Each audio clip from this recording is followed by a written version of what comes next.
Hello साथियों, मैं B L लूणा मेरे YouTube चैनल स्टडी टाइम में आपका हार्दिक स्वागत करता हूं।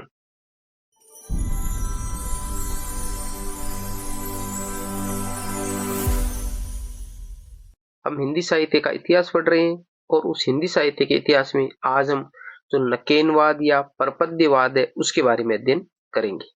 तो अगर आप मेरे चैनल पर पहली बार आए हो तो आप मेरे चैनल को सब्सक्राइब कर ले, बेल आइकन को ऑल पे प्रेस कर ले ताकि मेरे आने वाली हर वीडियो का नोटिफिकेशन आपको मिलता रहे। उसके बाद जो हिंदी व्याकरण है उसके नोट्स मैंने टेलीग्राम पे अपलोड कर दिए।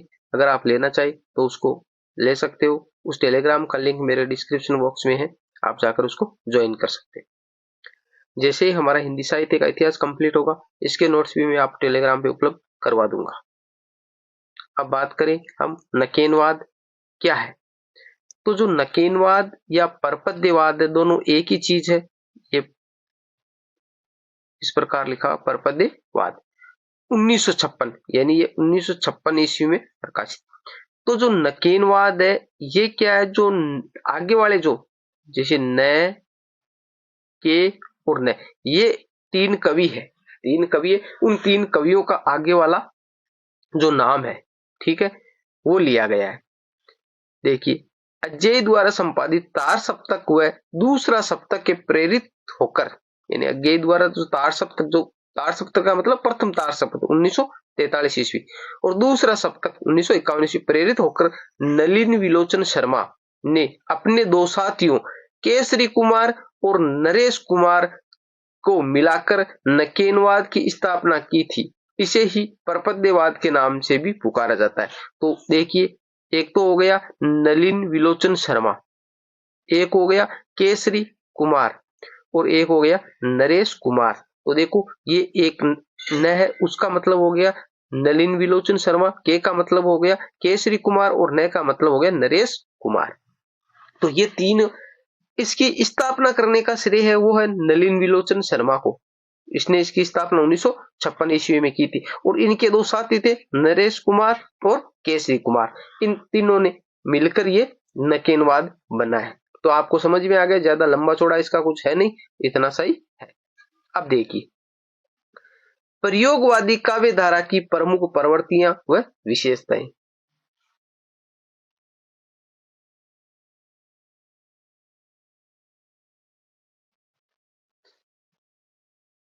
अति यथार्थवादिता, यथार्थ का मतलब होता है हकीकत, ठीक है। अति यथार्थवादिता, बौद्धिकता की अतिशयता, घोर व्यक्तिकता, वाद व विचारधारा का विरोध, नवीन उपमानों का प्रयोग, भाषा की स्वच्छंदता, निराशावाद, सांस और जोखिम, वैचित्र्य प्रदर्शन यानी शिल्पगत वैशिष्ट्य, निरंतर प्रयोगशीलता, व्यापक अनास्था की भावना, सामाजिक यथार्थवाद की स्थापना, श्रृंगार का उन्मुक्त चित्रण, क्षणवाद,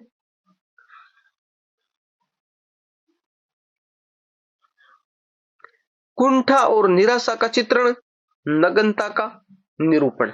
यानी ये जो विशेषताएं हैं, 16 पॉइंट है, ये विशेषताएं हमारे प्रयोगवाद में देखने को हमें मिलती।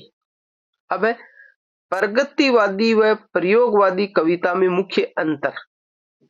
पीछे हमने प्रगतिवादी काव्यधारा पढ़ी है और अब जो प्रयोगवाद पढ़ रहे हैं। प्रगतिवादी क्या था, जो साम्यवाद या जो मार्क्सवाद है, यानी जो मार्क्स की विचारधारा है वही प्रगतिवाद है। और प्रयोगवाद में क्या है, जो अज्ञेय के द्वारा संपादित, यानी इसका जो मुख्य प्रवर्तक है प्रयोगवाद का वो अज्ञेय माना जाता है। इसमें जो नए नए प्रयोग किए गए, तो अब दोनों के अंतर के कुछ पॉइंट वो हम देख लेते हैं।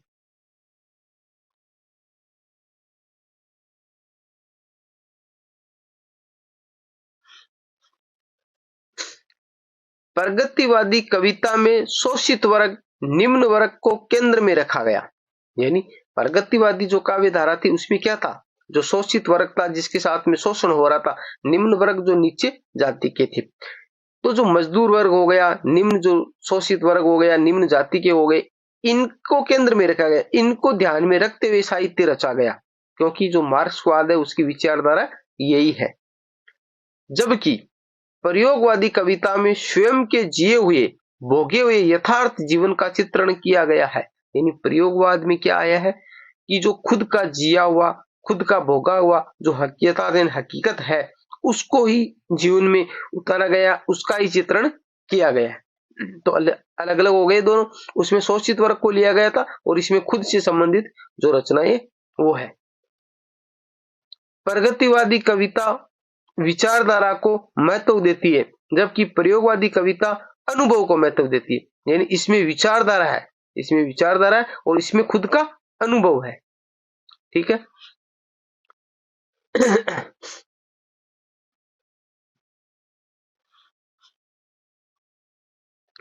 प्रगतिवादी कविता में सामाजिक भावना की प्रधानता दिखाई देती है, क्योंकि जो शोषित वर्ग है, पूरा जो को वर्ग है वो एक समाज है, तो उस समाज को ध्यान में रखते हुए उस समाज के साथ में क्या हो रहा है, किस प्रकार का बर्ताव किया जा रहा है, किस प्रकार का माहौल बना हुआ है, उसको ध्यान में रखते हुए चित्रण किया गया है। तो सामाजिक भावना को महत्व दिया गया है। जबकि प्रयोगवादी कविता में व्यक्तिगत भावना की प्रधानता दिखाई देती है, क्योंकि अकेला व्यक्ति है, वो खुद के हिसाब से उसको कैसा माहौल मिल रहा है, कैसी चीजें उनको पसंद है, वो अपने जीवन से संबंधित बातें इसमें दर्शाई गई है। तो प्रगतिवादी वो सामाजिक भावना और ये व्यक्तिवादी भावना, ज्यादा कोई मोटा लंबा चौड़ा नहीं है, नॉर्मल सी बातें। यानी आप इतना से याद रख लो कि जो प्रगतिवादी काव्य धारा है वो एक शोषित वर्ग और जो सामाजिक है उसकी संबंधित जो चित्रण है वो किया गया, और हमारे प्रयोगवाद में जो खुद से संबंधित एक व्यक्ति से संबंधित वो चित्रण किया गया। इससे संबंधित अब इतना सा आप याद रखोगे तो इनसे संबंधित वहां पे पॉइंट आएंगे, तो आप थोड़ा बहुत ध्यान करोगे तो आप वो पॉइंट पकड़ सकते हो। आगे देखिए, प्रगतिवादी कविता में विषय वस्तु को अधिक महत्व दिया गया है, जबकि प्रयोगवादी कविता में कलात्मकता को अधिक महत्व दिया गया। यानी इसमें विषय वस्तु, यानी उस समय विषय वस्तु क्या थी, उस विषय वस्तु को ज्यादा महत्व दिया गया, और इसमें कलात्मकता को ज्यादा महत्व दिया गया हमारे प्रयोगवादी में। अब है जो प्रयोगवादी काव्य धारा है उसके जो प्रमुख कवि, कौन कौन से कवि है जो प्रयोगवादी काव्य धारा से जुड़े हुए हैं। तो पहला ही नाम जो अज्ञेय का आया है, अज्ञेय है वो सच्चिदानंद हीरानंद वात्स्यायन अज्ञेय, इनका पूरा नाम है सच्चिदानंद हीरानंद वात्स्यायन अज्ञेय।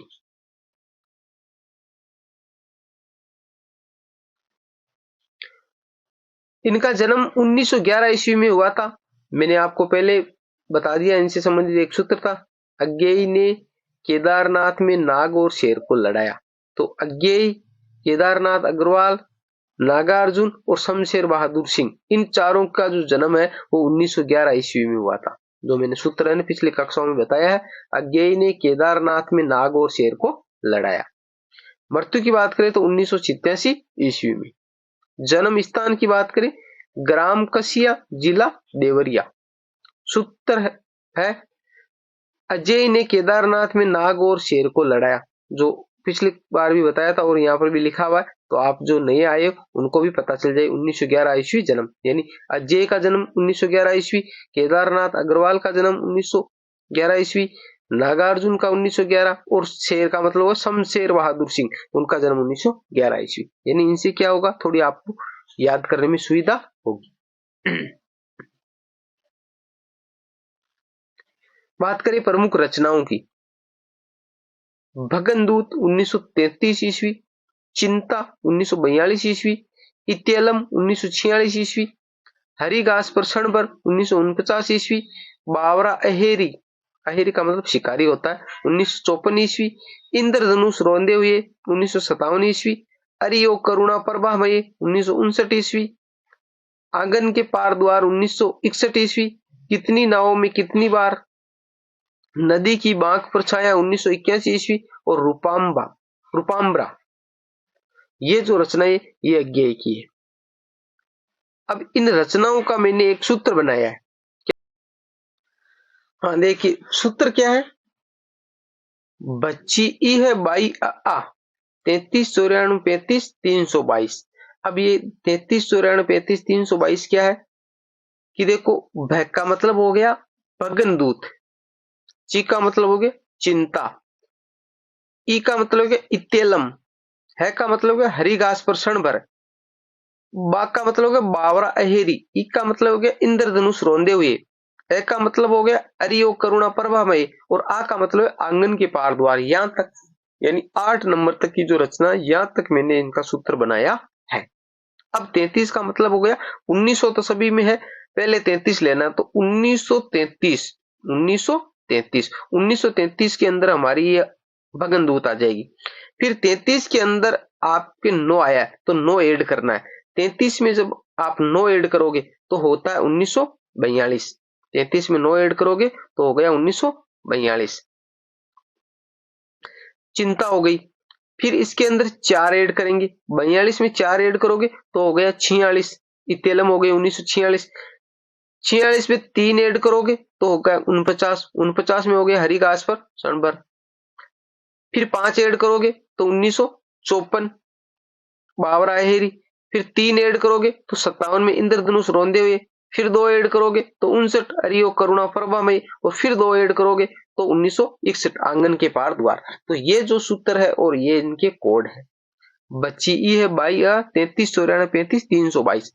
क्या है कि जो ये महत्वपूर्ण जो कवि है, इनकी जो रचनाएं हैं, इनकी अक्सर सन पूछ लेते हैं कि ये कौन सी सन में प्रकाशित हुई थी। दूसरी बात है इनका कर्म पूछा जाता है कि जैसे पहले दे दिया अरियो करुणा प्रभा में, फिर दे दिया चिंता, फिर दे दिया आंगन के पार द्वार, फिर दे दिया इतियलम। इस प्रकार अलग अलग देते हैं, तो इनको आपको सेट करना होता है। तो ये जो अगर सूत्र रहेगा और ये रहेगा तो आप अच्छे से इनको सेट कर पाओगे। ठीक है, तो इसलिए मैंने जो महत्वपूर्ण जो कवि है उनकी जो बार बार क्वेश्चन अक्सर ऐसे पूछे जाते, तो उनका मैंने सूत्र और ये कोड बना दिए। आगे देखिए,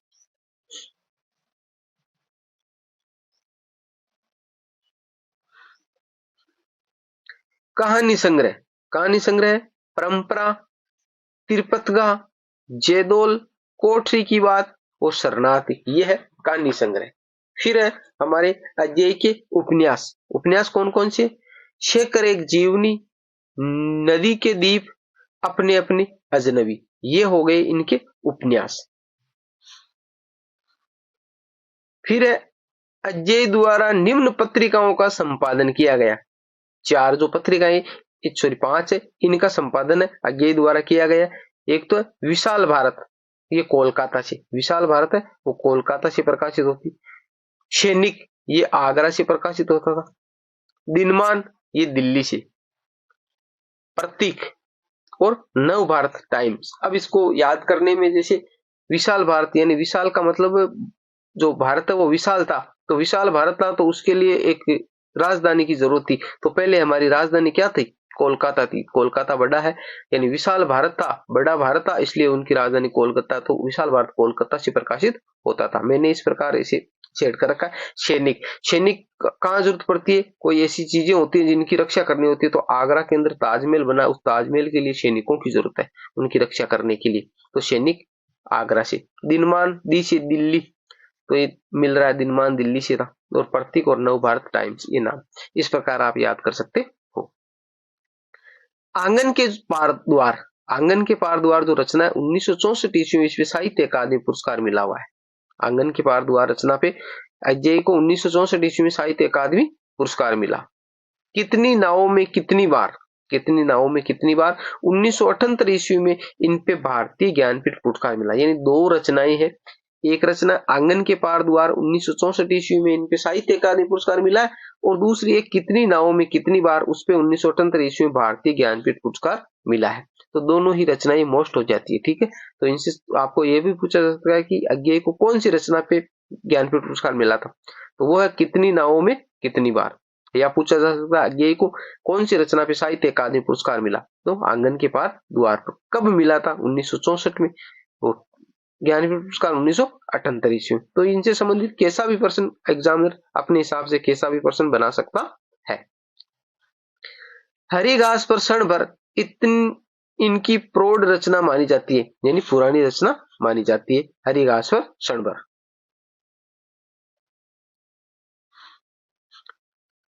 बावरा अहेरी इनके जीवन दर्शन को प्रतिबिंबित करने वाली रचना है, यानी बावरा अहेरी, अहेरी का मतलब शिकारी, इनके जीवन यानी इनसे जीवन से संबंधित रचना है। जीवन संबंधित जो घटनाएं वो प्रदर्शित इसमें की गई है। इंद्रधनुष रोंदे हुए रचना में नए कवियों की भावनाओं को अभिव्यक्त किया गया है। नए कवि उनकी भावनाओं को व्यक्त किया गया इंद्रधनुष रोंदे हुए। हिंदी साहित्य में इनको कठिन गद्य का प्रेत भी कहा जाता है। कठिन गद्य और कठिन पद्य। कठिन पद्य, एक तो हो गया कठिन पद्य और एक हो गया गद्य। गद्य के अंदर जैसे उपन्यास, कहानी, नाटक ये आते, और पद्य के अंदर जो कविताएं होती है वो रचना, जो छंदबद्ध रचनाएं होती है। तो गद्य और पद्य अलग अलग हो गए। तो कठिन गद्य का प्रेत किसे कहा जाता है? अजय को कहा जाता है। और कठिन पद्य का प्रेत किसे कहा जाता है? केशव को। इसको कहा जाता है केशवदास को। ठीक है, तो दोनों अलग अलग याद रखना। गद्य और पद्य में फर्क है। कठिन गद्य का प्रेत है वो हमारे अजय को कहा जाता है, और कठिन पद्य का प्रेत है वो केशवदास को कहा जाता है। नीचे लिखा हुआ है नोट, कठिन काव्य का प्रेत केशवदास को कहा जाता है। तो कठिन काव्य का मतलब और कठिन पद्य का एक ही बात है। ठीक है, इनको व्यष्टि चेतना का कवि भी कहा जाता है। व्यष्टि का मतलब होता है व्यक्ति होता है, तो इनको व्यष्टि चेतना का कवि भी कहा जाता है।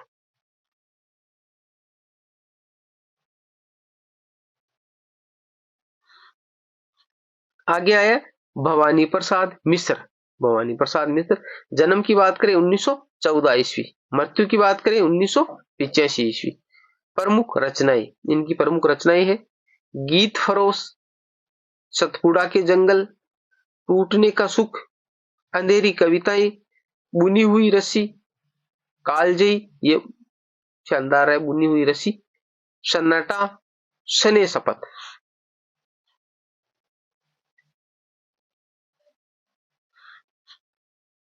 इनको कविता का गांधी भी कहा जाता है। कविता का, भवानी प्रसाद जो मिश्र है, इनको क्या कहा जाता है? कविता का गांधी भी कहा जाता है। बुनी हुई रस्सी पर 1972 ईस्वी में साहित्य अकादमी पुरस्कार मिला। यानी 1972 ईस्वी में बुनी हुई रस्सी पर इनको क्या मिला है? साहित्य अकादमी पुरस्कार मिला है। अब जो इनसे संबंधित जो प्रयोगवाद है, उस प्रयोगवाद से संबंधित जो कवि है, वो आगे के जो कवि है वो हम अगली क्लास में देखेंगे। उम्मीद करता हूँ ये क्लास आपको अच्छी लगी होगी। अगर अच्छी लगी है तो लाइक, शेयर एंड सब्सक्राइब करें। मिलते हैं अगली वीडियो में, तब तक के लिए जय भीम, जय भारत।